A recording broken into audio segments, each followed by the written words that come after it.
we're at the halfway mark at the end of tonight. Yeah. But why did we put this thing together? Because Success Resources has been a long time. They've been around for 35 years. I approached Veronica and Richard, who have been on this squad and on the previous squad with Robert Kiyosaki. Yes.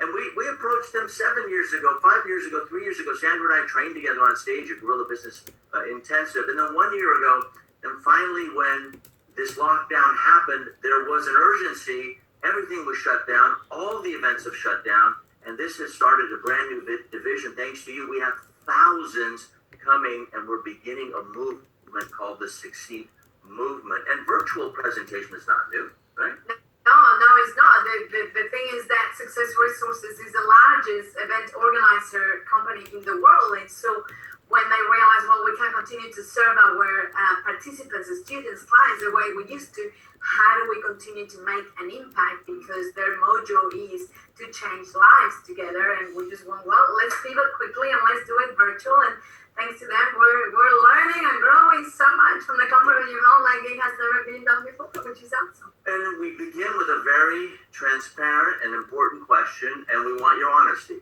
right? Yes. And it's not, don't window dress it and give another answer. We want you to be truthful and honest. So feeling like this is the craziest and most of uncertain times that you've ever experienced with this COVID disruption, is it the craziest and most uncertain ever? Yes or no?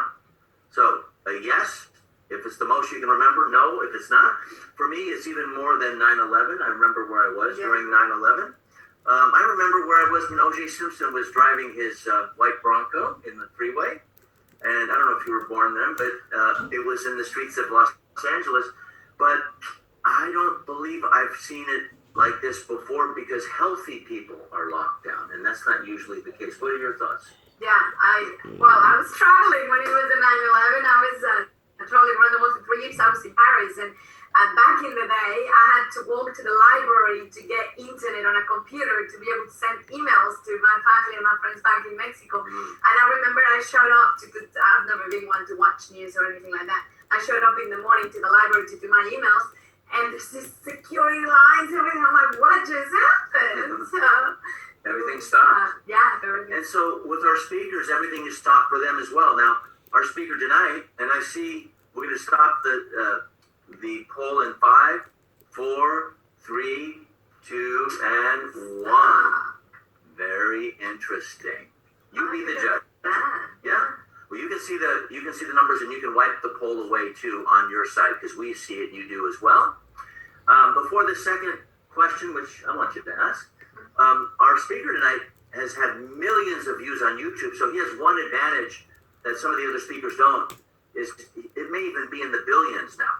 So with YouTube, because it's virtual, when there's a lockdown, people still experience you, and they've experienced him, and he's inspired children, senior citizens, parents, all sorts of people from all over the world.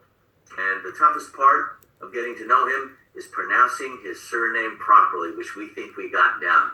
But that's up and coming. What's the next question for the poll? All right. Is your biggest fear financial sustainability and viability? Yes or no? And those are two of the same things. Fear? Viability and sustainability are the same thing. So what is that your biggest fear? Yes or no? That's a crucial question, because you know what? Whatever you thinking, worrying about is what manifests the emotions, the feelings, and that's what drives your actions. Right. So we have to be very conscious of what's the biggest thing that we're focusing on in this case. And if you say no, because I see we're getting a lot of no's, great. Then type in your biggest fear in the chat, because no one gets left behind. The moment you express it, then it bubbles up and you get to say bye-bye to that emotion, maybe temporarily. So if you said no, what is your biggest fear? Type it in the chat, and we'll wait for another 10 seconds. And while we wait, remember this is the final evening, and we do have feedback that we want you to give us and our speakers, especially our speaker tonight. So stay tuned for that. Stay right where you are, keep watching, and stay focused. And let's end the poll. Okay, good. Thank you. And let's begin. All right. So I'm very excited to bring our speaker. Are you excited? course I'm excited. This is the second time I'm meeting him. I met him virtually once, and this is the second time. I've met him on YouTube many times. Yes. Yeah. Well, do you know what? I'm excited. I love traveling myself. I'm 42 years old. I've been to 42 countries at 42 years old. But he's traveled to 70 plus countries on 3,500 stages with a total audience of 9 million and over a billion through digital platforms. Like, wow, talk about massive reach. Said in the billions. New York Times best-selling author, speaker, executive and strategic coach, as well as entrepreneur. Yes, and born without limbs, Nick is called the master reframer, which is a skill that all of us can do with, as he helps all people face adversity and see obstacles as opportunities.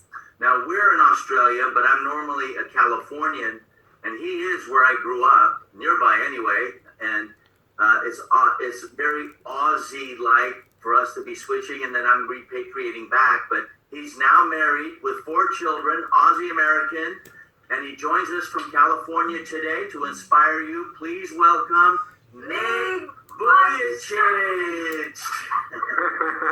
Welcome, Nick. Thank you very, very much. That was awesome. We'll do Nick V. Yeah, I like that. Like, hey, works for Gary V. It's Nick V. Why not? I love it. Welcome, man. It's good to see you. I'm going to fly back there in about 2 weeks, so maybe we'll cross paths one day, but it's all yours. Take it away. You know what, Nick? I'm so excited to have you here that I can't even get the words to pronounce your last name properly.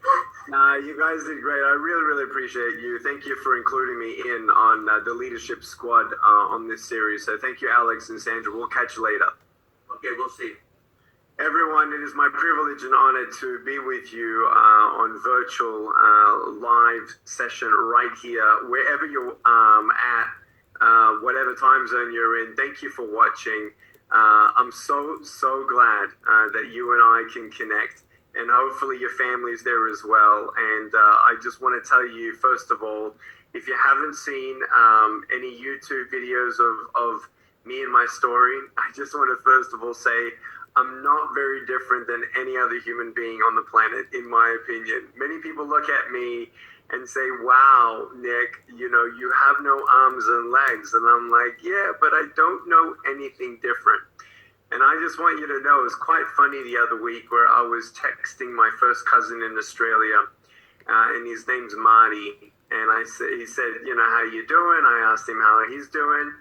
And I, just transparently told him, I'm like, you know, I'm kind of dealing with some anxiety right now. There's a lot of uncertainties, and the contracts to speak around the world started closing up for me on the second week of January.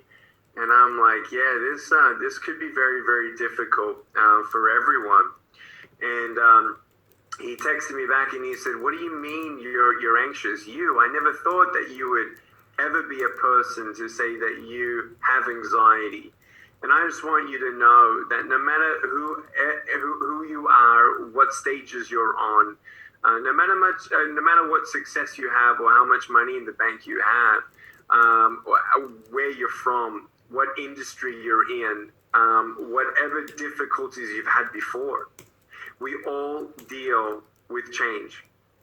And we all feel the same feelings. How we deal with those emotions are though completely different. And we know, in the entrepreneurial world, money comes and money goes. I've been saying that for years. And I've said that in the context where in January 2011, that was the last personal crisis I'd had financially. That was the last one. The very first one, I've had 2 of them, was when I was age 19.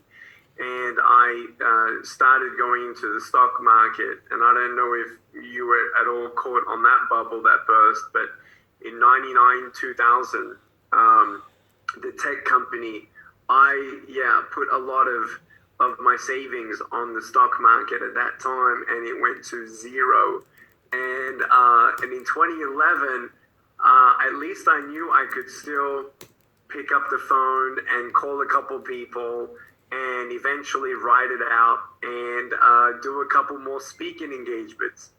Now in 2020, no one's really doing any of them. And so first of all, I've done many speeches with Success Resources, and I'm so glad to be on this as a member, as a leadership squad, imparting whatever I've learned and maybe perspectives and wisdom for you during this time.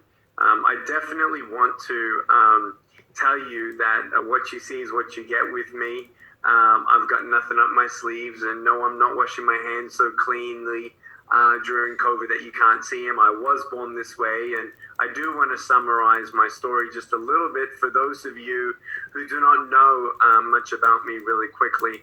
I'm 37 years old, and I was born in Australia, in Melbourne, 1982. And because we're talking about dealing with change, I want to expand on some things that I normally don't on stages. So if you have heard me speak, focus, because I will be sharing some new things. But I have a brother and a sister who were born after me with arms and legs, and there was no medical reason as to why I was born this way. And I remember not wanting to really ask my parents how that morning really unfolded, and what was going through their mind, as they actually did not know that I was going to be born this way until they actually saw me. The doctor turned to my parents and said that, we're sorry we didn't give you an opportunity to abort. Your child will have no quality of life. He will not walk. He will not be happy, and he's just going to be a vegetable for the rest of his life. That's what the words were from the doctors. Now, back in 1989, when I was 6 years old, my mum did challenge the education school system of Australia to actually see why I couldn't be integrated into society. But how did that arc even happen where it went from shock to then fight? When change comes, you've only got three options. Either you fight, or you take flight, or you freeze. And I feel like there are times where our heart and mind wants to do all of them at the same time. There are some times where life throws a curveball at you, like I was a curveball to my parents, where they had to go through a grieving process. And I feel like the first thing I want to talk about in this talk tonight is leading through first self-awareness. I think a whole new level of self-awareness is the first thing I want to talk about, where my parents had to understand that they would not probably ever understand everything. That it was a big question that, of course, they had. Well, do we give him up for adoption and take flight? Do they just freeze? Well, even if they just freeze and just hope, and, my mom actually explained it as if it was living a nightmare for many months on end. They saw me with no arms and no legs. My dad said that he's beautiful to my mom. My dad's no longer with us, unfortunately. He passed away of cancer about 3 years ago. And my parents, though, were obviously my rock in my childhood. And I really wanted to know from my mom and dad, how was it? And my mom actually admitted that, there were many mornings where she just thought it was a bad dream. She went from doctor to doctor to doctor asking what happened, what is he going to do, is he going to walk? And they're like, we have no idea. We've never seen a little boy with no arms and no legs. We've never even heard of anything like that. But my parents chose to fight. It took my parents some time to come to terms with things. They had family support around them saying that if you do give him up for adoption, we'll take him. But they said, look, no one's going to love our own little boy like us. In that context, they said, you know what? We're just going to do our best, and trust God in the rest. They were people of faith who always taught me that there's a greater purpose and plan and design for my life. But at that time, the biggest question was, well, what is he going to do? Who is he going to become? What is he going to be able to do or not do? Is he ever going to get a job? And my dad's first thoughts were, you know, he can't even cover his face when he cries. And these things were really difficult for me to listen to. Yet, can you imagine? Like, no, I can't imagine having a child with no arms, no legs. I mean, I now have our firstborn son, Kiyoshi. He's 7 years old. And when he was first born, I looked at him, and he's got arms and legs. And I was looking at him, and he's looking at me, and I'm like, how did my parents do this? And he has arms and legs. You know, being a parent for the first time, talk about change. Talk about freaking out.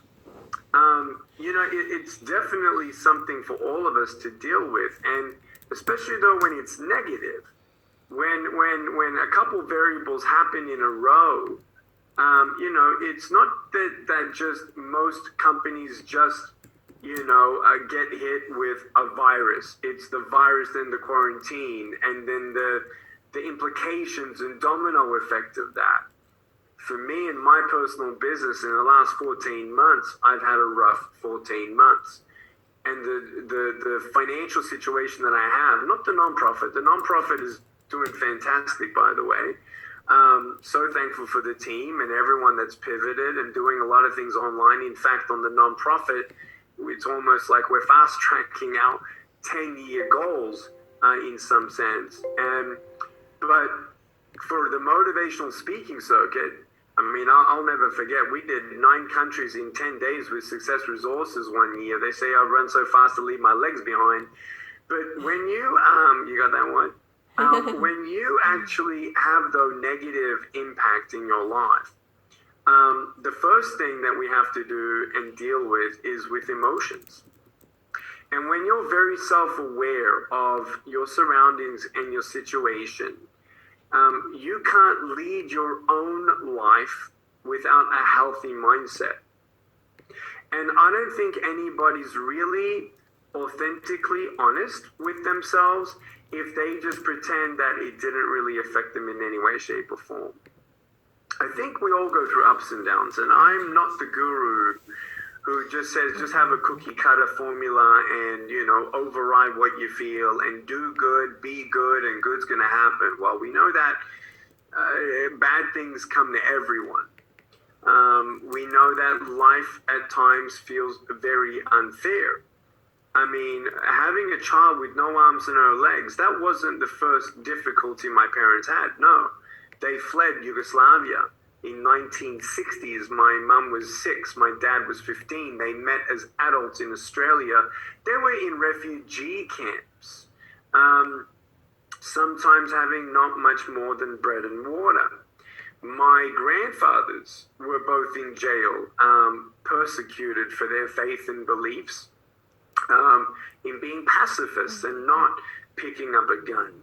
And it's just been an incredible history of seeing my mum and dad go through this history with me and then go through the ups and downs as I went through childhood, went through adolescent years. In fact, my dad never told me until my wedding day. He sat me down and he said, "Son, I just got to tell you something." I said, "What's that, Dad?"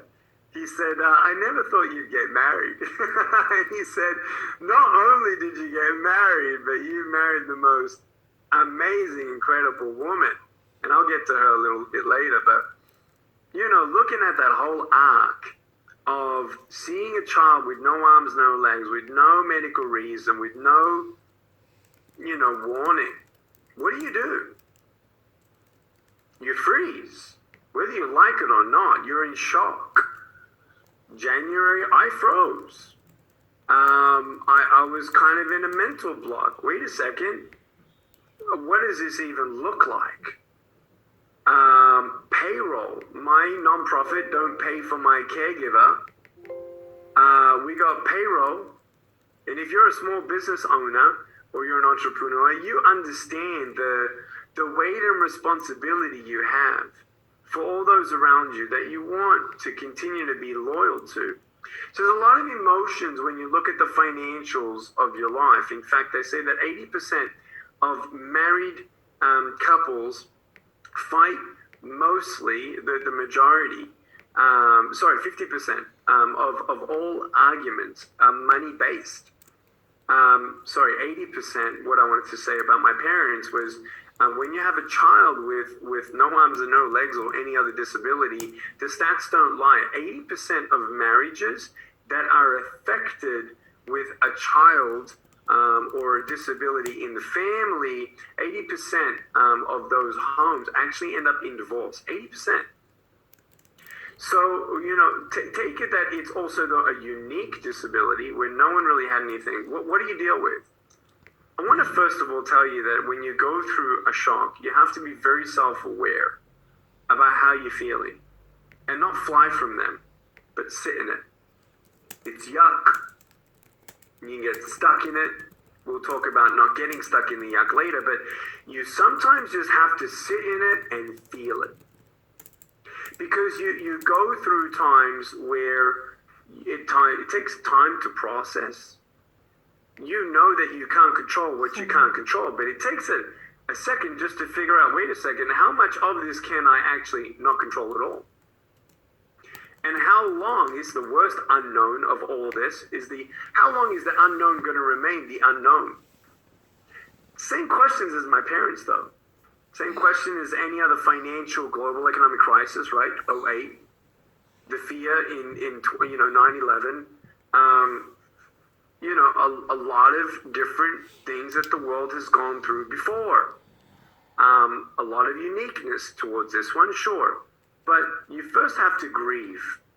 My parents said that they first had to grieve through letting go of the dream of a healthy boy. Now, was I healthy? Yeah, I think I was also good looking. Short for my age, but still good looking. When you go through that grieving process of shock, denial, you Google it. Like there are scientists and psychologists who can basically share with you, this is what you're going to go through. 1, 2, 3, 4, 5, 6. And if you're human, that's going to be normal. And I don't want to be the motivational speaker to say, it's okay, suck it up, when the going gets tough, the tough get going. Yeah, okay, we'll get to that. But I just want you to sit. What is it that we've been taking for granted? I mean, I look back and the fact that we have health, right? We're healthy, we're safe. I'm very sorry if you have lost anyone during this time. The grieving process of losing a loved one, very difficult. I just want you to know, though, no matter how the adversity looks, or the face of adversity for you looks right now, you're going to be okay. You say, how? Because I've learned that no matter what you're facing, you're going to be okay as long as you choose not to give up. Now, it may not look as if it's going to be the dream of that little boy with arms and legs now having, no arms and legs like that. There's some anticipation that you have to die and mourn for. So what do you do with that? You accept it. For me, when I was going to school and seeing that everyone was bullied and then bullying me, it was difficult. I froze. I went through so many emotions and I went through thoughts. I went through depression ages 8, 9, 10, 11, 12. I attempted suicide at age 10. I felt like I was a burden to my parents. I mean, talk about adversity. Talk about something unique.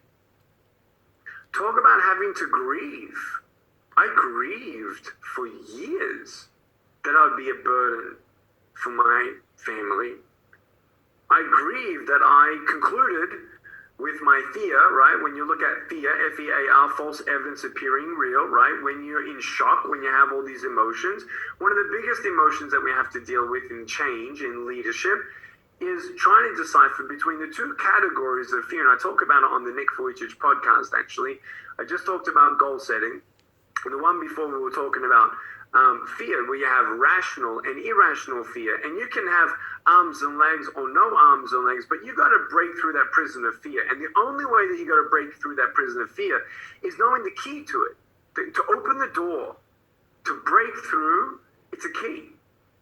And it's the key that I want to say it's the truth. Where you got to give yourself a chance to feel what you feel, face what you face, accept what you're going through.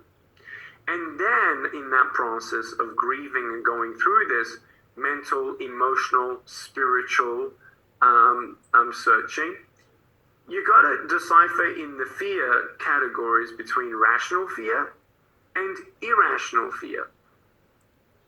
I can tell you that not all of this has and is bad for me. In one hand, if I had a hand, in one hand, I've always wanted to be home. Well, guess what? I'm 37 years old.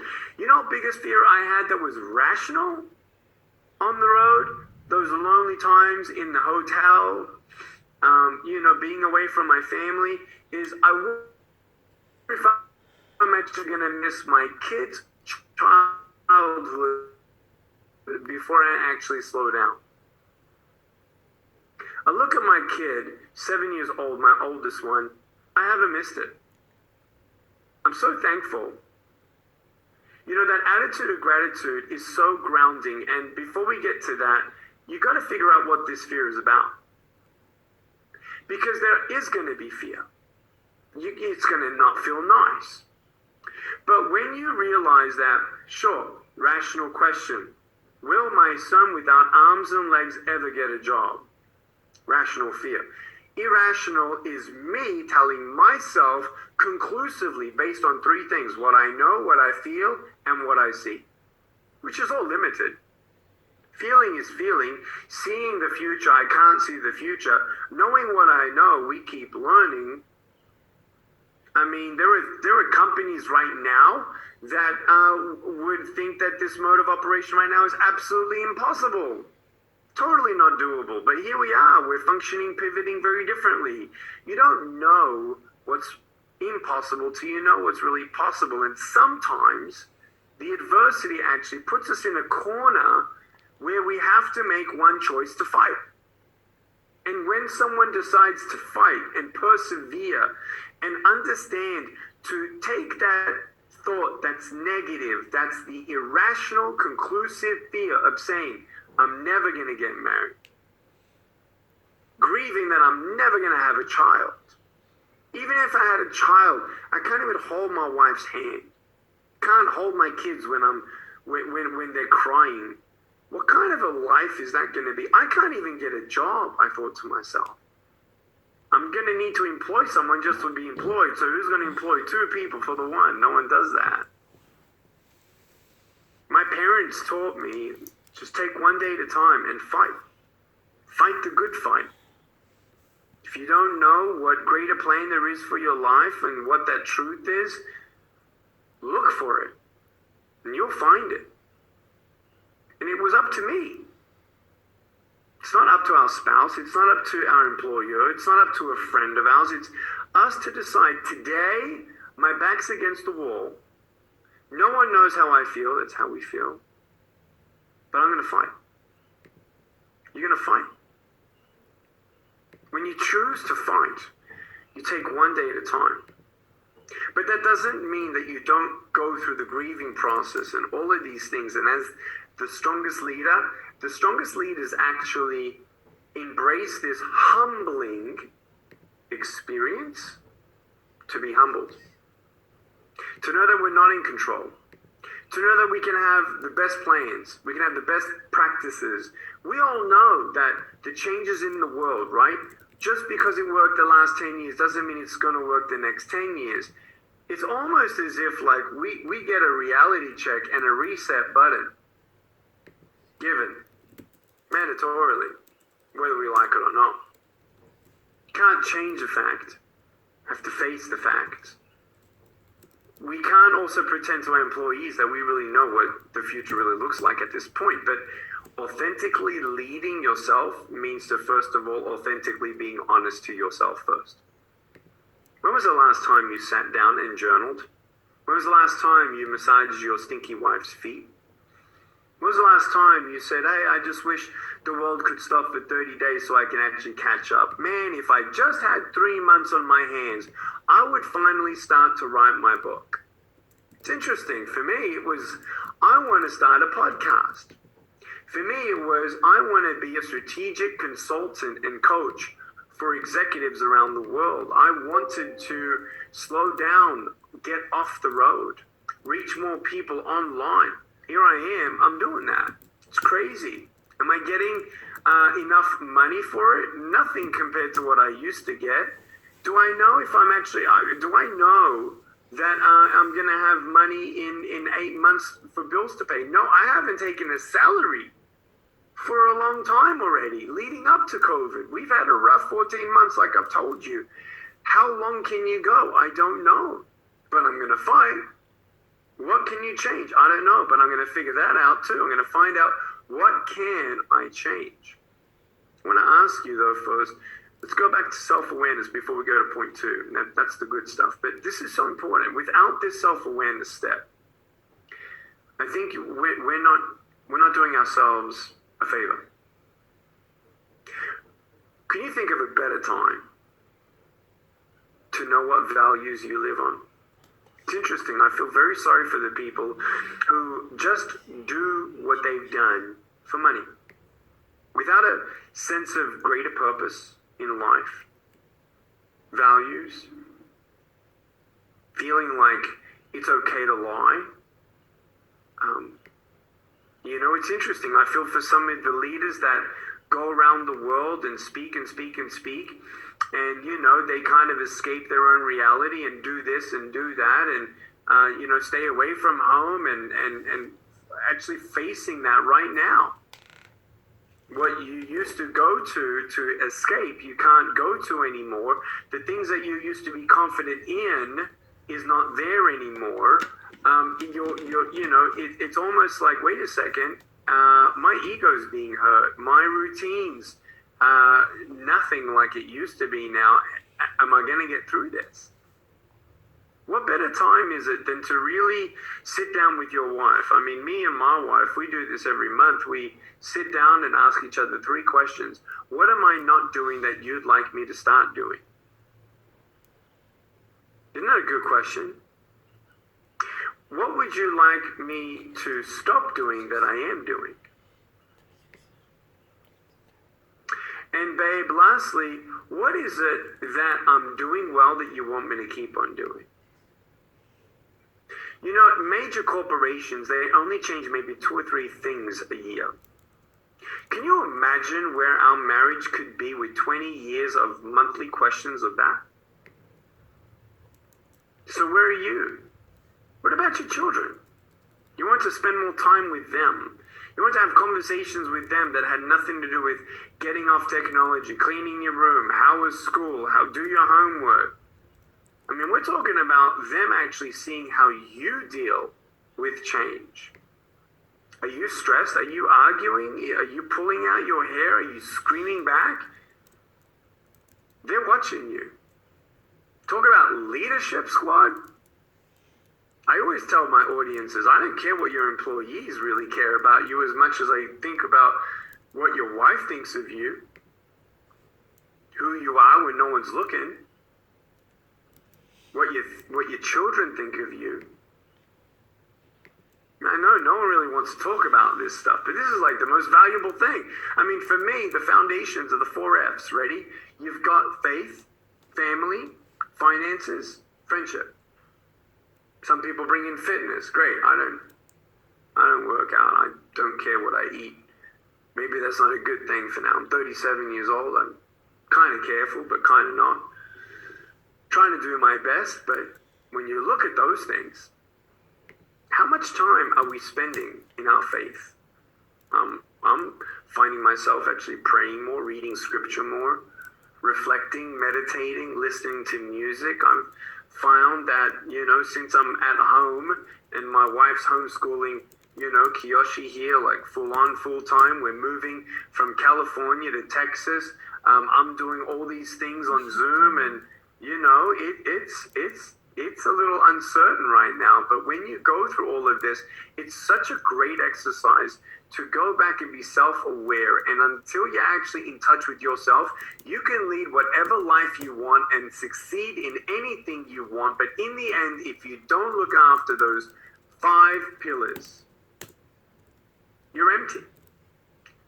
You see, no one tells you that just because you're successful at something or you get to a level of achievement, it doesn't mean you actually get what you think you wanted. 16. Sometimes you get what you want, but you figure out, no, it's actually not what I wanted, if that's what it is.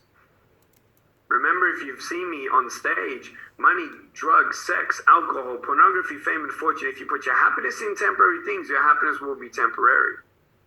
There's nothing wrong with money. Money was wonderful when I was a kid. I'd vacuum the floor, I'd make $2 a week, and I save, and I do goal setting, and it gave me dignity. And my parents told me, you ain't gonna get what you want, when you want it, how you want it. You wanna know why? Because that's the second thing. Leaders cannot lead well without an attitude of gratitude. And with that humility and being thankful for what you have, when you lead your own life and lead those people around you, that's when you realize that there's a greater purpose than just having what you have and achieving what you achieve. It's being thankful. So many of us are already like, well, when we're in the cloud, I just want to imagine my life without the cloud. Where's the sun? Where's the sun? Where's the sun? But when you're in the cloud, and when you're in this moment, don't miss the conversations that you can have with yourself and your family and even your friends around you. Have the conversations with you, yourself, and I, and then those around you, because the bottom line is, money in the bank, money comes and goes. It hurts more when it goes. I was just telling myself that today. Money comes and goes, money comes and goes. Yeah, it hurts worse though when it goes. But isn't it cool that we don't get so numb in just achieving, having, experiencing? Isn't it true that when some things are taken away, you start to be somebody that doesn't take things for granted? Many people say, well, Nick, you have no arms, no legs. You're always thankful. Yeah, but I mean, I'll never forget when the first turning point out of my depression was when I was playing soccer, hurt my little foot. I couldn't walk for 3 weeks, in bed, looking at the ceiling, thinking, man, I'm not going to be angry for what I don't have. I'm going to be thankful for what I do have. You know what I had to do this week as a leader, leading my own family? I always said this all around the world, but the happiest people are not those who have more. The happiest people I've actually met more poor people happy than rich people. It's because I found that poorer people are more thankful for what they have because they have less. It's truly, simple. You millennials out there, you're not thankful for anything when you've been given everything you want, when you want it, how you want it.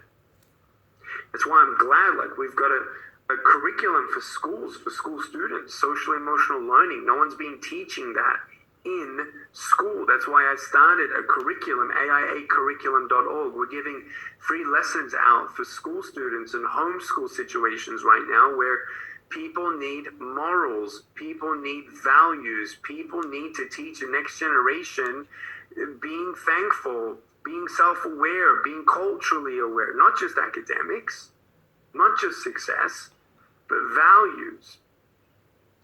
And I feel like the attitude of gratitude, those people who embrace that in fullness are those who are most happy. And for me, I am thankful. I'm so thankful. 2016, I nearly died. 2015, went through a really difficult reorg for my nonprofit.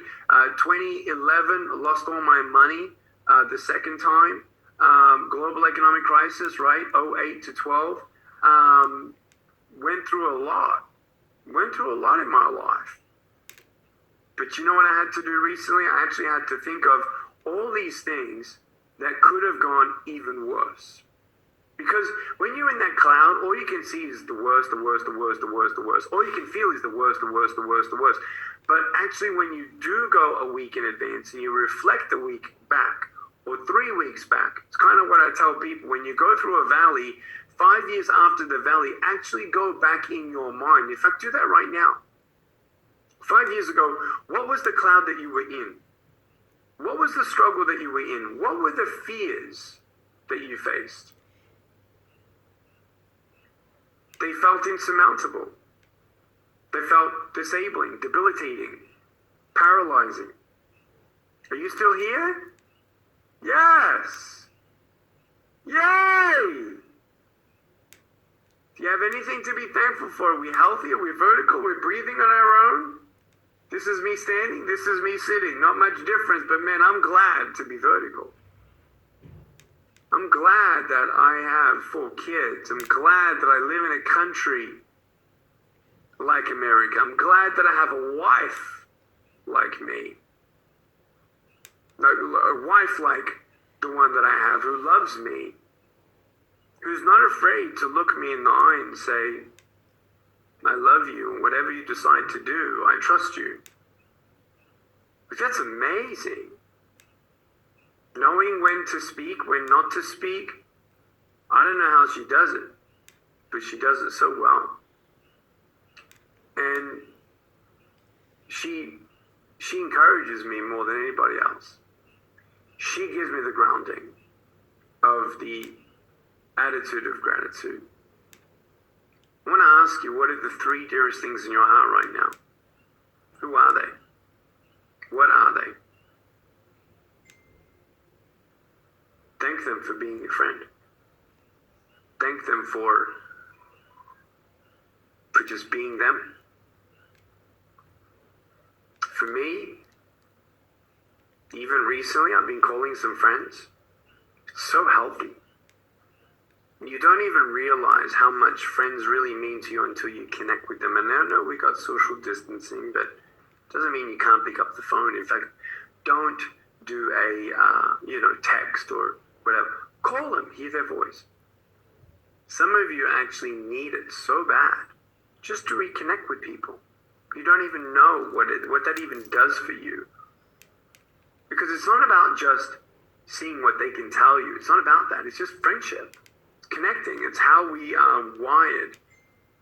No one goes alone. Our teams, sure, communicate to them. We're going together. We're going to fight together. We're going to do all that we can. I'm going to do my best. But it's so cool that I can tell you transparently, Nick has his own sometimes fights of voices in his head. And it was so awesome that even during 4 weeks of mental blockage that I had, even the 2 weeks of panic that I had, there were some people that I could call. And I did call. And it's just good to hear someone else's voice. And maybe it's not that you're in a desperate situation, but you don't even have, let's call it this way, you even have the fear maybe of inadequacy to even know what to say to these people. It's not about that, to encourage them. It's just to do life together. Whichever the seasons of life come, how it feels, doing life together is always better. I just want you to know that. I want you to know that it's so important and that you're going to get through this. So again, those 5 principles real quick of foundations: faith, family, finances, friends, and fitness. Really important. Do a time management calendar and just see where you were and who you want to be and where you want to go. Because you've got a reset button. If that means that you have to wake up earlier before the mayhem happens in your home, get up earlier. Get productive earlier in the morning.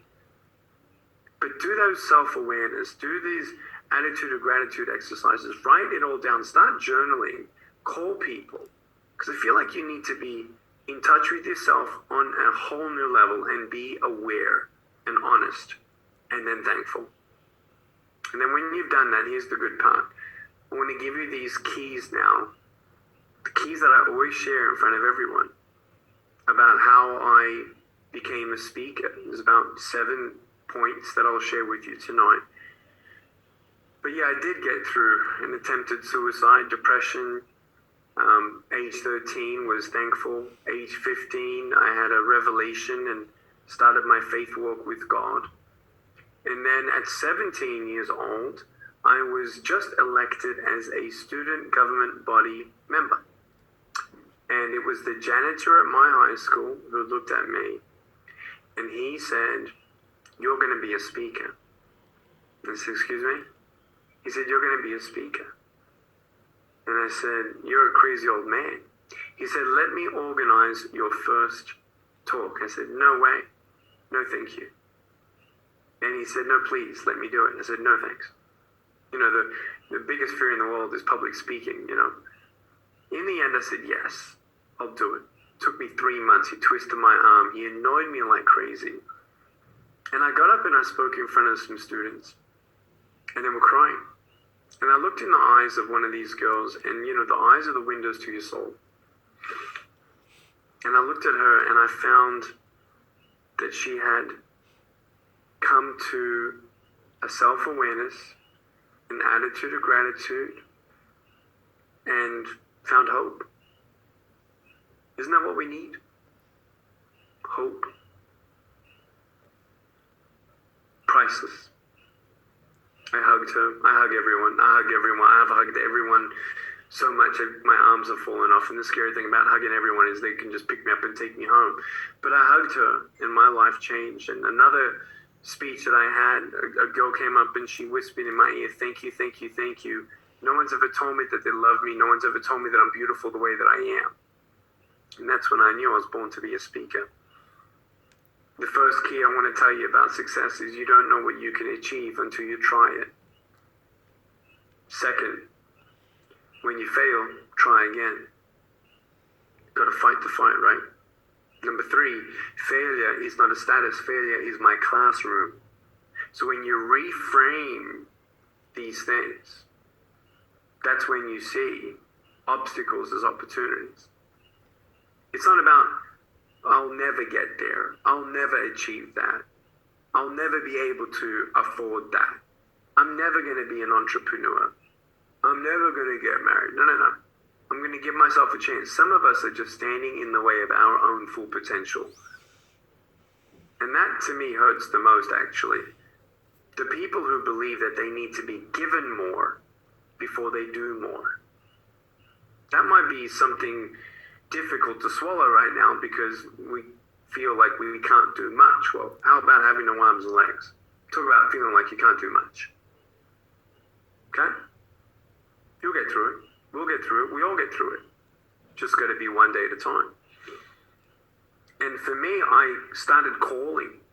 Cold calls.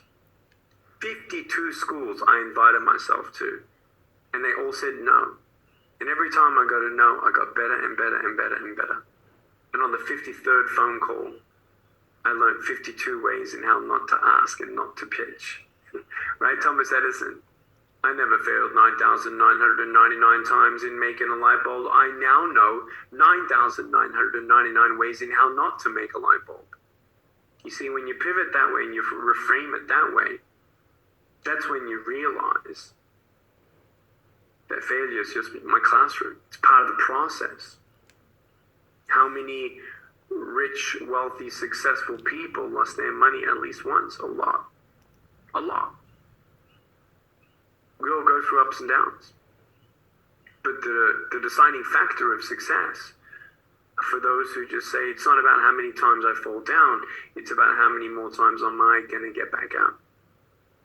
Do you know, it's made me realize that in my speaking world, instead of having 55 clients where some of them don't even pay, around the world a year, 35 to 55, I've realized that, you know what, maybe I should just be a spokesman for 4 companies and do a handful of events for them a year in America and do like chief motivational officer work where we do some personal development and growth for teams and departments within the company Sure, they can use my image, likeness, brand, right?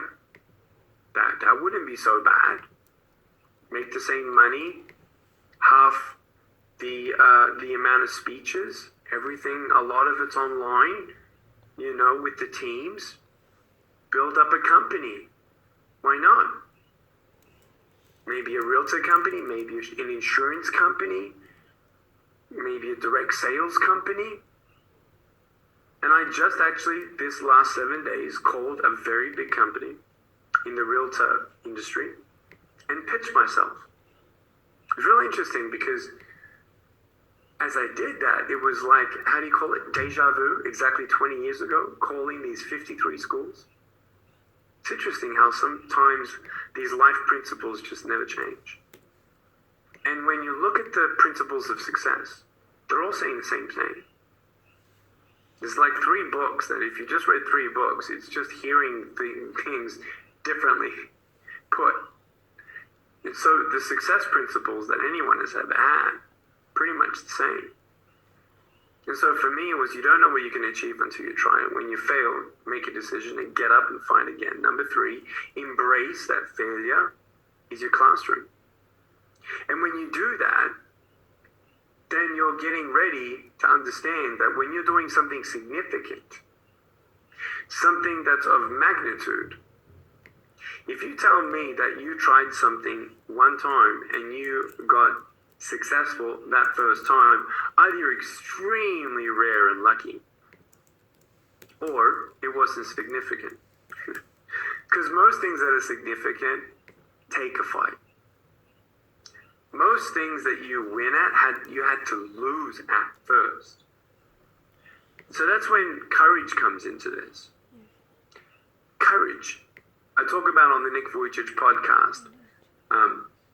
With courage, where do you muster up courage? From the conviction. Conviction that you know that despite what you see, despite what you feel, despite whatever's going on, you're convicted that you're meant to do this, and this. And for as long as your heart is burning and you got that fire in your belly, you go for it. Give yourself time. But then get up and keep on going. I love that. It's nothing complicated. And when you can do that, that's when you reframe everything, where you don't even see these obstacles right now as just bad things or barriers. I'm about to sneeze, 1 second. Excuse me. But it's understanding that every challenge in life, when you look back 5 years ago, did you become stronger, wiser? When you go through obstacles and you see them as opportunities, let me prove it to you. Ready? Think of the last thing you went through that was really difficult. And think about the 2 or 3 things that you think you did learn. I challenge you, take 45 minutes today to just sit there and think about it. Replay it. Why? Because there are hidden gems and gold nuggets of understanding and lessons of wisdom and knowledge that you actually haven't discovered yet. I feel like as soon as we get out of the cloud, we're just so happy that we're out of the cloud, we don't want to go back. Stay in the cloud. Go back to the previous clouds. See what else you could have learned. Don't just replay the should have, could have, would have. If only I now, knew what I now know. Sure, everyone could have done that. I should have done that 3 years ago, this podcast. Wouldn't have been heard. It's COVID-proof, right? Recession-proof podcast. If you have a lot of followers. Well, I have 12 million social media fans. And I've only got 5,000 subscribers on my new podcast. Does that feel good? No? Not really? Am I going to quit? No. I'm going to keep on going? Yep. It's actually really cool. Because I almost feel like I've realigned for me, myself, and I don't really want to go on a plane anymore. I want to go online. I want to see what other opportunities there is in this industry without having to travel. I'll do minimal travel. Sure, I'll do the big conferences of maybe the, companies that I become a spokesman for. But man, I'm actually looking forward to doing less. It makes me happy.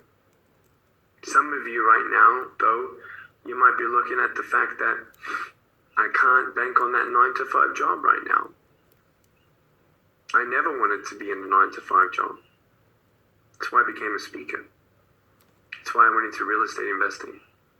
That's why I went into stock market investing.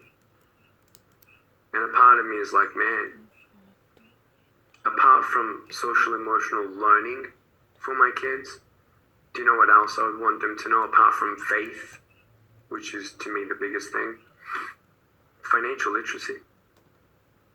And what I love about Success Resources is you have these resources that enable you to learn something and put you in a mode of understanding that life is for learning and learning is for life.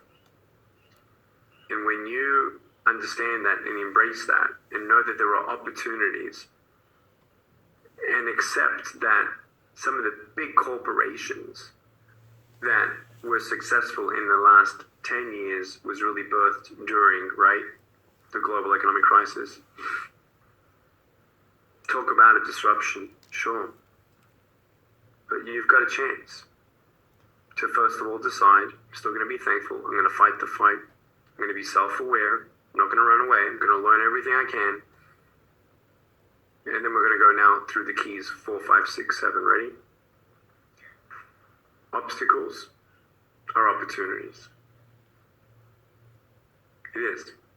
When you look at me, you see that I have no arms and legs. You see my strength. You see my resilience. Why did I become resilient? How did I become resilient? Because I've been accustomed to facing adversity. I don't run. I don't fly away. And I don't freeze either. When someone says it's impossible, I don't even flinch. It's because I know that when I want something off that bookshelf, if that means I actually have to grab that stinky footstool that people put their dirty socks on, grab that with my mouth and push with my shoulders that ottoman against the bookshelf and then jump on that ottoman and maybe fall a couple times and use my head on that sharp corner of the bookshelf to get up that might leave a dent on my head, which I have had those. It doesn't matter if I actually achieve what I really want. And when you have that fact that obstacles are opportunities, it's basically just saying, yes, the reason why Nick is so resilient is because he's had to come through a lot. And because he's had to come through a lot, he doesn't flinch at the word impossible. It's a blessing to have no arms and legs. It really is. Because it helps you. It helps you to think through. It helps you be thankful for what you have. I wish that no one loses their limbs. But today I'm thankful. I'm thankful that I feel complete. And I never will feel incomplete. It's because of those 5 F foundation factors. And when that's all healthy, rich or poor, arms and legs or not, doesn't matter. Because we'll always get what we need. And as we go through these obstacles, you only become stronger, you only become more resilient, you only become more wise. It's you deciding today, obstacles, opportunities. Number 4. Number 5, dream big. Number 6, never ever give up. And these all sound great, don't they? But here's the last one, number 7, take one day at a time. So many people are susceptible to going to substances right now to alleviate the pain. Some of us are overwhelmed with fear. Some of us feel depressed. We all go through ups and downs. Give yourself a chance. Be aware of what you're feeling, embrace it. Be thankful for what you still do have. And understand that the cycle of life and the cycle of achievement and the cycle of success, it always comes back to these principles of trying and trying again and seeing failure as your classroom. When you look at something you want to achieve, don't stop at the third barrier. If it's meant for you, you just keep on going. I actually feel like it's a weakness of mine because there's been times where someone says, oh, you can't do that. And like a part of me is like, no, I'm going to prove you wrong. But if it's coming from a foundation of purity in your spirit, in your soul, in your mind, this is what's meant for you. You're supposed to be a speaker, an author. I had no idea that I would be a person to meet 21 presidents, prime ministers, vice presidents, speaking in front of 10 governments. That's the third thing about all of this, these keys. It's great, but all of this together, my whole life story is basically when you don't get a miracle, you can still be one. And I want you to get through this. And you will. And I want you to be okay. And you will. But don't forget the bigger picture of life. That maybe you're going through what you're going through so that you can actually help someone else. I'll never forget when I was speaking and a little boy with no arms and no legs was in the crowd, being held up above the rest of them. And I looked at him and I couldn't believe my eyes. Little Daniel Martinez with a little foot on the bottom left of his appendage, bottom left of his torso, this little appendage, just like me. And I brought him up on stage and everyone looked at him. 19-month-old. Looking up at me, I'm looking down at him. Can't give him a high five, so I put my little foot in his foot. And he smiled. Everyone cried. And it was so cool. So cool. I mean, his mother came up. She was crying. We were all like losing it. And I said, when he goes to school and if he ever gets bullied, just tell me. I'll come in my wheelchair and I'll run them all over, whoever's teasing him. And I actually went to his school and I shared my story. I exclaimed how important it was to love yourself, to love others around you, to know that we're all special, to not bully anyone. And no one bullied anyone in that school after that talk. It was so cool. And I just remembered when I was a kid, I was the only one in my school with no arms and legs, and I thought to myself, man, I just wish I had a miracle. A miracle where another limbless man would come into my life and at least tell me it's going to be okay. Like, how cool would it be, I thought, if he could just come to my school and tell all of my bullies just to shut up. I didn't get that miracle, but I became that miracle for someone else. You know, I do have a faith in God, and I couldn't help but always include how much faith is important to me. But really, in the end, I'm not in control. He is. My history is his story. And my story is still being written. So is yours. And the way that I look at all of this is, I'm alive today. Heaven's waiting for me. I'm happy. I have everything I need. It's been rough, but I have everything I need. And if I can, on the way, along the way, encourage one person to snap out of depression, or to get out of bed and go look for another job, or to start a business that gives them the financial freedom that they need for them and their family, it's awesome. Hope is priceless. And I'm so glad that I had this opportunity to just share some of my story, some principles, some values, some perspectives, and keys of truth to help you reach your goals and your dreams, to find happiness, and to lead your life well. If I ever had an hour to share that with anyone, share what I would share, it's exactly what I'd share. And I really hope that it touched some of your hearts and your minds. And so glad that Alex and Sandra have joined back, and we can do some Q&A from the people watching, or whatever you guys want to do right now. But I just love you guys so much, and I'm so thankful. Thank you again for having me on the leadership squad. And I really hope that everyone's been encouraged. So thanks again for having me. You've been such a gift, Meg. We can feel your heart, and I am so with you on the gratitude. Is the highest vibration of energy in the world, and I know you have touched all of our hearts.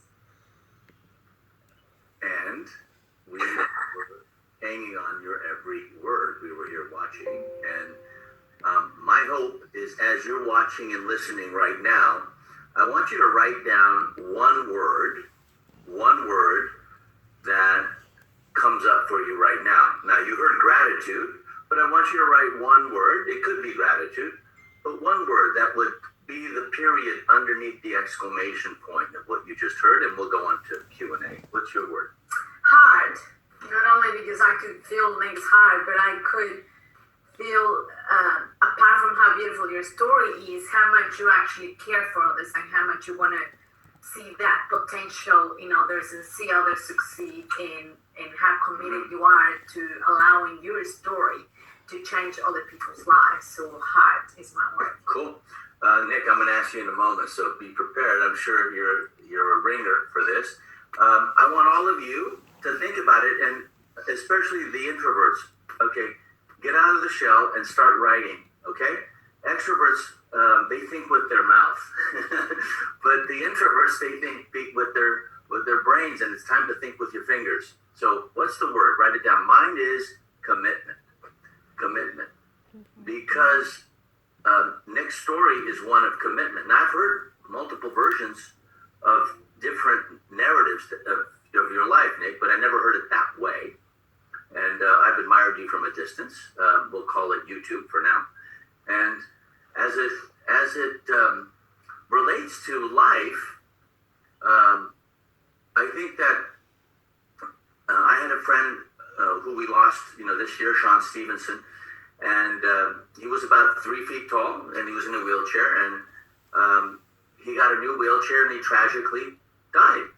And he was the most grateful person I'd ever met, right? Yeah. And so it seems like the people who have less, and you mentioned it, people who are even impoverished, that many times they're happier because they have not as much to lose, I suppose, and they're not keeping their eye on a prize that is more, right? Mm-hmm. And you've traveled many countries, so we're going to go over a few questions, but what's your word while you're there in Los Angeles?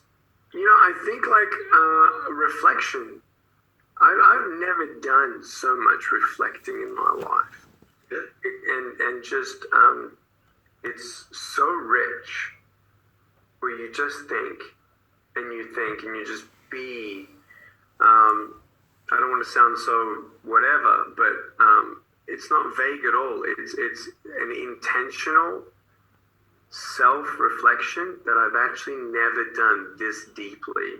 Trying to figure out who do I want to be. Not that it was the values of me or myself and my spirit, my soul, my mind. It was, what do I want? What do I want? What? And I know that I'll always make a difference in the world, no matter what, but what do I really want? And I feel like we think we know some of these things, but until we actually sit down and write it out and think and ponder, I think we actually discover ourselves more genuinely in these very raw times.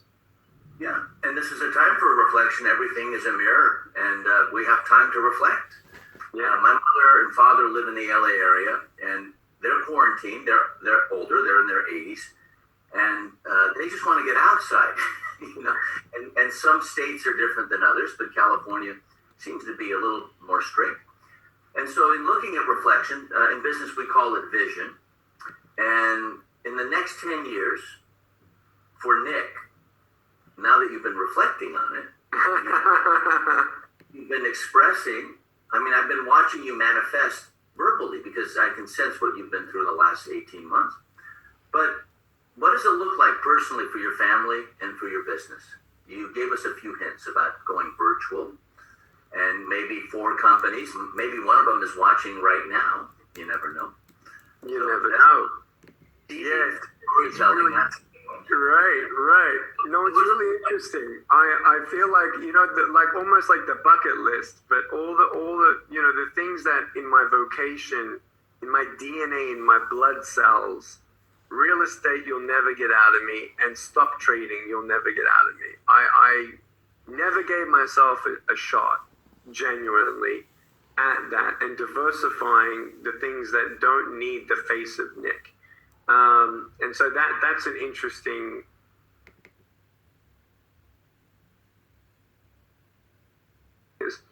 What's interesting as well is I just sold the rights to my for documentary and feature film, and that happened. I'm actually about to sign it probably tomorrow morning.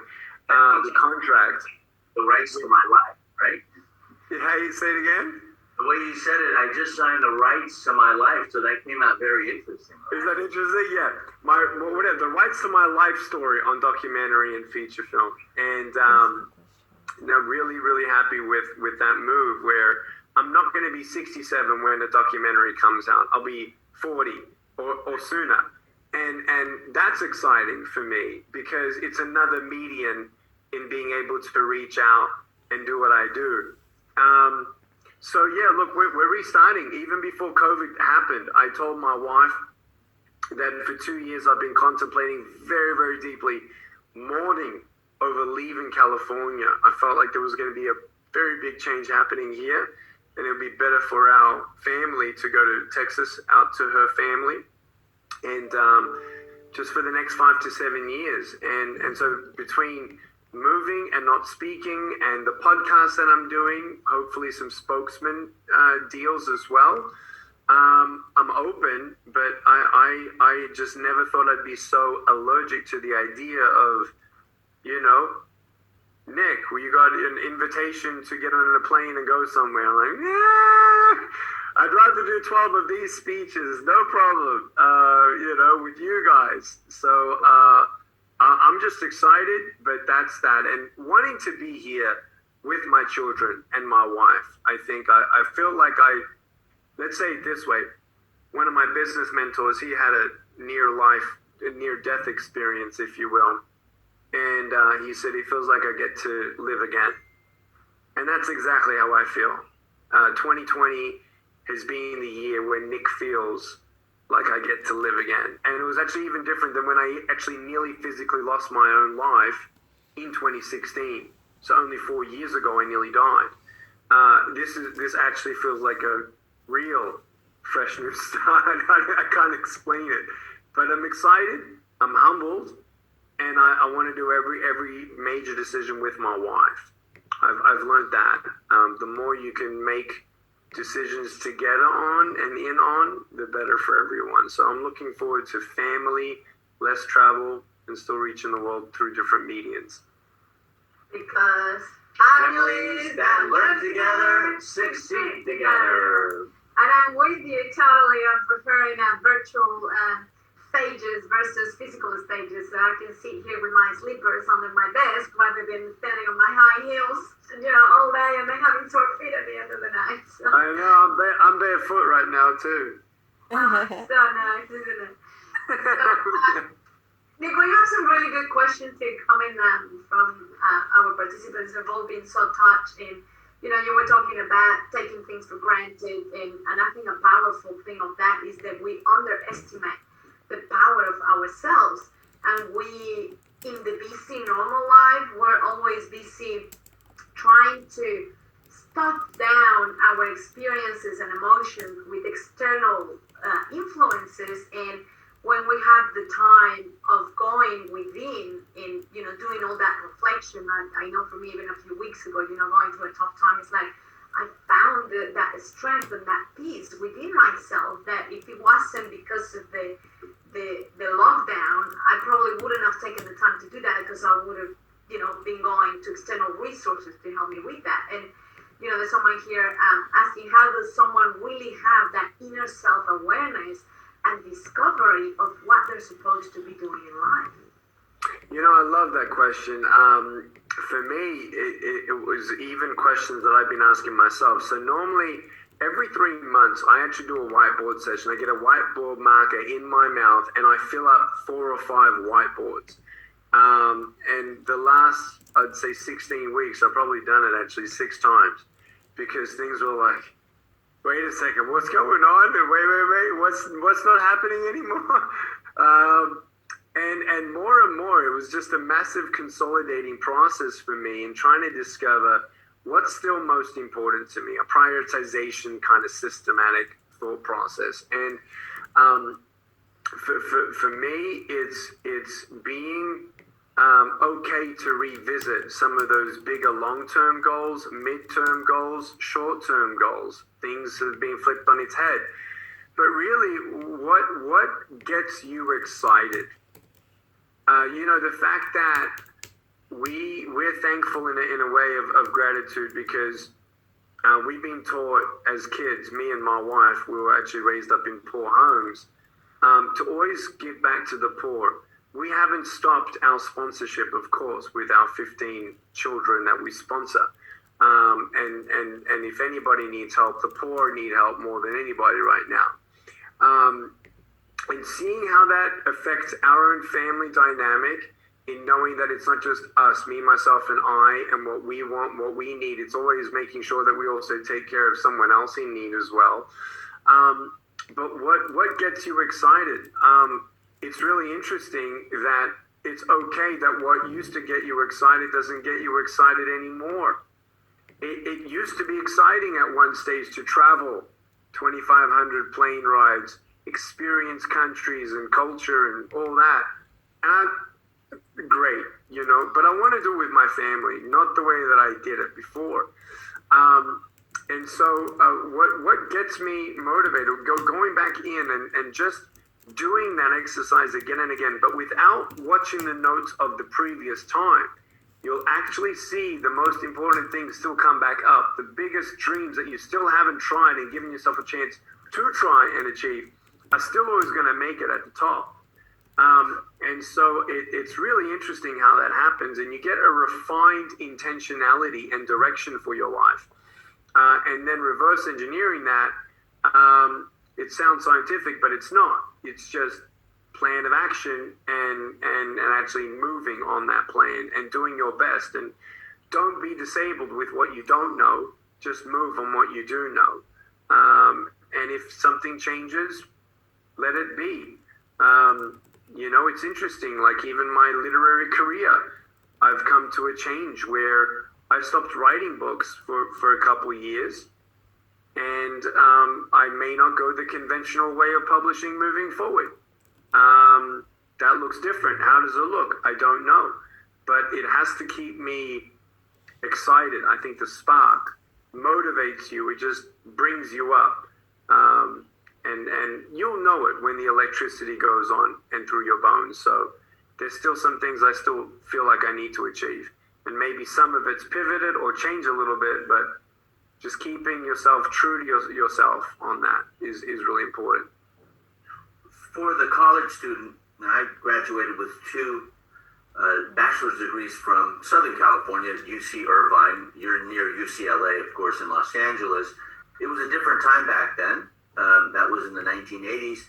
Today, we just had graduation ceremonies.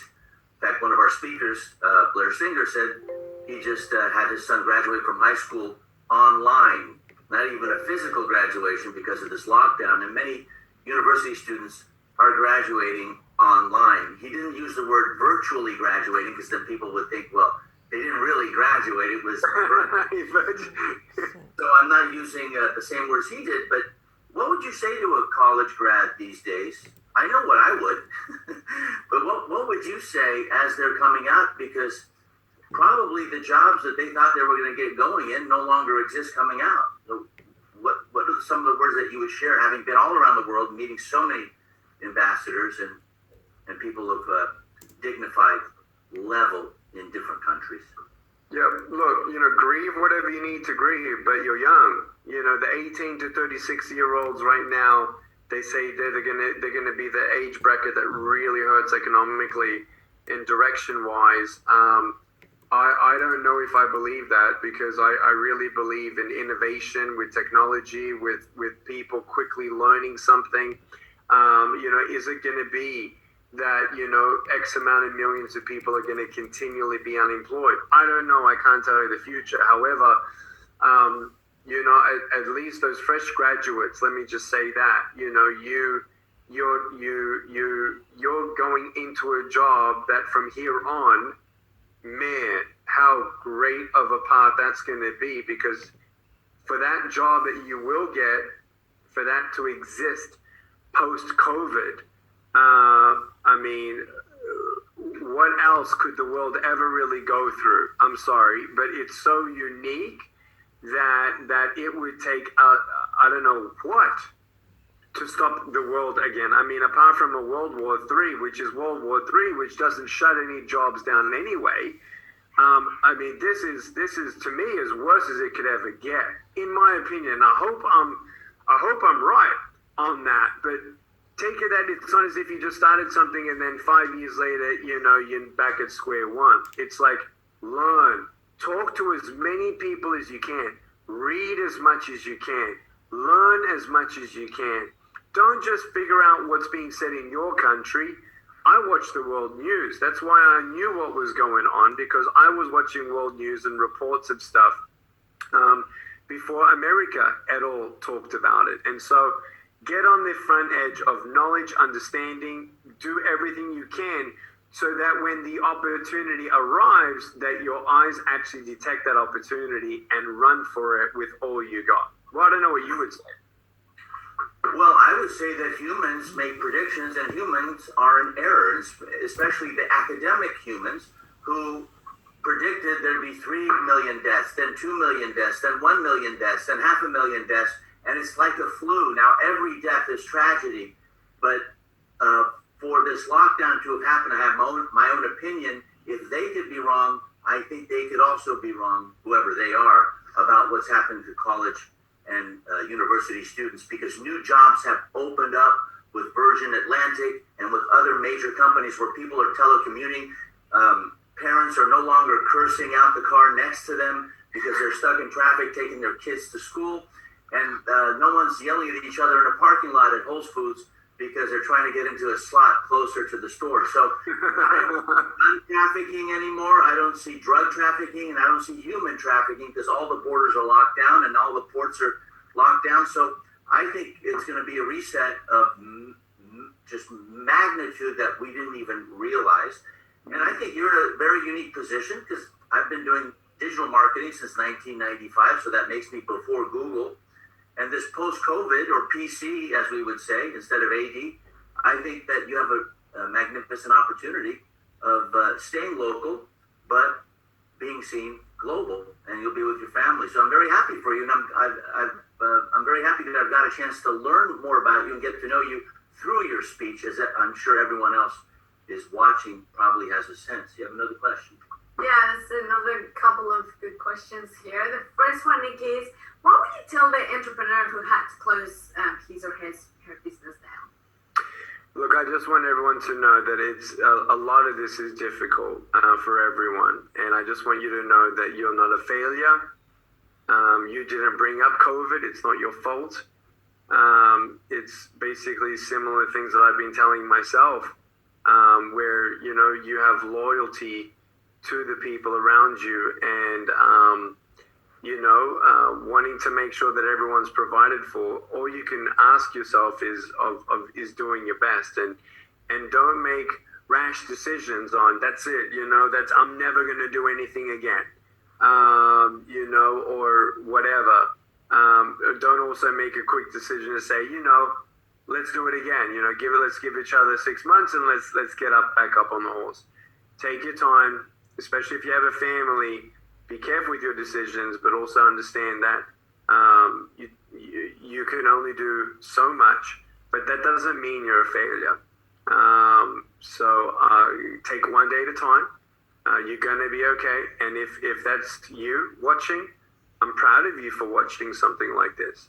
It means because you're actually intentionally investing in yourself and knowing it's not the end of your story. So I'm so glad that you're tuning in and giving yourself an opportunity to pivot and move from whatever feeling of yuck you're in. Don't get stuck in the yuck. Move forward. Don't get stuck in the yuck. Amen. All right. So one more question, and then we'll put a fork in it. But what would you tell a parent when they're trying to juggle life? You're a parent of 4. I stopped with man-on-man defense. I don't play zone defense with 4 kids and 2 parents. So we stopped with 2 kids. But what do you tell people? You homeschool kids, I've understood through this interview, and trying to keep it all together. I think post-lockdown may be even more difficult because there's another transition that has to happen. So what would you say to those parents watching right now? I'm sure we have many homeschool parents. She's one of them right now. And it was kind of not by choice. It just kind of happened, and you've been shining through it. So what would you tell her? I love it. Sandra, no, look, it's, first of all, I'm really excited that one of our projects of that curriculum, aiacurriculum.org, not just going through academics, but there are free social emotional learning curriculums where it's almost so hard to just keep up with the academics. You're forgetting about the biggest important life lessons of just being a friend to your children. When we go through life and we go through that rhythm, I feel like we just take even each other for granted and parenthood for granted. I'd say be intentional about this summer like never before. Quarantine or not, wherever you're at, have them even get to a point that they can actually feed themselves inspirational content. There is so many inspirational stories out there. And talk about life, talk about human trafficking, talk about these bigger issues of life, and not just politics or this and that, but really talk about life. Who are they and what do they want to be? What are they, not just be, but what do they think of themselves? Having reflection towards each other, saying, hey, what's a question that you've never asked me that you want to ask me? You'll be surprised what comes out of your kid's mouth. And so, understanding that you can only do so much. You can get up earlier, do whatever you can, make a little office space in your wardrobe if that's what you need to do. It's what I'll be doing when we move out to Dallas in a small home for now. When you have so much change, I think what's really important is to keep your cool as much as possible because they're watching you. And to try and interact with them maybe on levels you haven't before, whether it's discussion, whether it's you even playing video games with them. I mean, you're all trapped in this home, and part of us are just so itching to get out, but don't miss these opportunities to connect with your children on a deeper level. Teach them how important it is for value, social emotional learning, inspirational things, not just academics. And have them write out a list of aspirations. What's their bucket list? What do they want? If they don't want a 9-to-5 job, do you know that, do you know anything about compound interest? Start somewhere. But just don't miss this opportunity. As stressful as it is, do your best. But don't miss the conversations you can have with your family because who knows what they're at. You're a 15-year-old son, you're a 17-year-old daughter. Don't miss this time with your parents either. And just understand that they're not just your parents. Ask them about their life. Have conversations. And I'm glad that you got families around the TV right now. Mm-hmm. That's exactly right. When we started this journey, my vision was to have families watching instead of individuals watching, because that's how a webinar or a teleseminar or any kind of Facebook Live video, it's usually one-to-one, and this is not the case here. And so the COVID has been a blessing of sorts, because if we train families to learn together, then they succeed together. I know for me, one of the biggest gifts from COVID is that I started a family meeting with my daughters every Sunday evening. And, I created my little agenda and everything, and we get turns to lead it. And it's really cute to see them excited to say, Mom, it's my turn to lead it. And they're the ones that are going, Mom, we started the meeting in 5 minutes. And it was like, oh, my heart was melting, like first I felt like I'm going to be imposing this new mommy's plan and doing this family meeting, sharing, successes and intentions and gratitude and 3 minutes of what I feel like saying. And now it's like, it's so empowering and it fills my heart to watch him leading it and driving it. And Mom, 5 minutes before our meeting, and it probably wouldn't have happened without the love them just getting closer. Yeah, and there's plenty of things to complain about, but I'm going on a criticism and condemnation diet for the next couple of weeks. It's so much better, right? Let's look at what's up and coming because we have some announcements and then we have a gratitude circle. Yes, so next week I'm very excited because we're having Health Summit because you asked for it. So just like we've been having all the different topics for the Squad Summit, we have the Health Squad 2nd, 3rd, and 4th of June. Yeah. And same time, 4 p.m. Malaysia time, 4 to 6 Malaysia time. So just convert it anywhere you are in the world. We have Mexicans watching. We have some Americans watching too, early in the morning. Yes. And I may be back in America doing that one, so that'll be interesting at 3 a.m. So we'll see what happens. Okay, so please join us there. And we want your feedback. Nick wants your feedback. We can't improve what we don't measure. And we want to hear from you at your level of satisfaction and delight. There's a delight factor. I kind of have a sense what you're going to be scoring him tonight, but please go to successresourcesvirtual.com/feedback. successresourcesvirtual.com/feedback. And it's your way of thanking. I can see a lot of the chat just being blown away with Nick's beautiful story. So that's your way of thanking him and being grateful to Nick and to Success Resources Virtual for bringing him to us. So make sure you're feeling the feedback. And there is such a thing as ethical bribery. I have 2 teenage kids. I bribe them to get A's. They get $20 an A, and they have a lot of classes. So I almost went broke this time around because virtual works. Virtual training works. Yeah. So they're studying in their pajamas like your girls, and they're awesome. Your girls have expensive pajamas, though. That's designer. And so I'll be flying back to LA. Hopefully one day we can cross paths there because my folks live in Glendale and Toluca Lake area and Pasadena, and I have lots of friends down there. So who knows? We may cross paths. But moving to Texas will be good too. Do you know what city you're moving to? We'll be going to Dallas. Dallas, cool. Well, there's a nice area around there called McKinney, and that's close by. And there's some nice homes there, so hopefully you'll get settled in nicely. Were you born here in Australia, Nick? I was born in Australia, and I moved to California 15 years ago, and we'll be going to Texas now.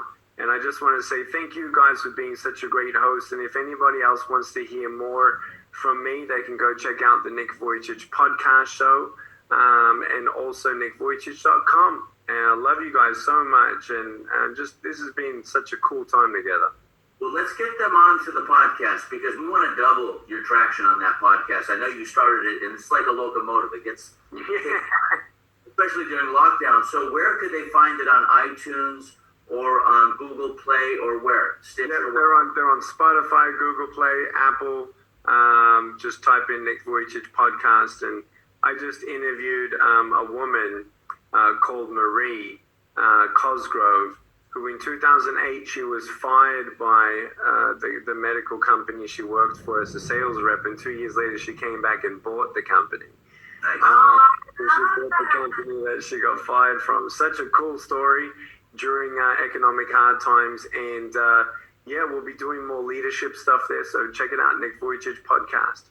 Okay, and just so you have the spelling, the moderators will type that in. You can copy and paste it, but it's VUJICIC. Right, so, that's it, VUJICIC. And also they can find it on youtube.com/NICKVUJICIC. I still think, just like Gary V, who I know, you should go by Nick V. You'll have the 2 V's, the V brothers. Right, yeah, all my Aussie friends back there in Australia, they all just call me Nick V. They don't even try. Yeah. Oh, someone like me would make it so much easier. But don't worry, you watching the show because you don't have to pronounce it in order to find Nick online. All you need to do That would be bad. I would change my name. All right. Well, we'll start with gratitude. We'll end in gratitude. Many thanks to our moderators. There's over 30 of them at Success Resources on every continent except for Antarctica because penguins can't type yet, but they will one day, and they'll be going to Success Resources events. So the bottom line is we want to thank them, and that's going to conclude it for us. And Nick, on behalf of you and your family, and all your colleagues, on behalf of Success Resources, and this wouldn't be possible without Success Resources. We're just the face of the show, but really Success Resources making all of the magic behind the scenes happen. So thank you, Nick, for being with us. Thank you, Success Resources. Thank you for being present and coming to learn and grow with us. And we'll see you next week. We'll see you next week, and remember the dates, and we'll hit it with a final video where you see who put this behind the scenes. They are the leaders from behind. When their job is done, everyone says, we did it ourselves. All right. So long, everybody. Thank you. Have a good night, everyone. Good night.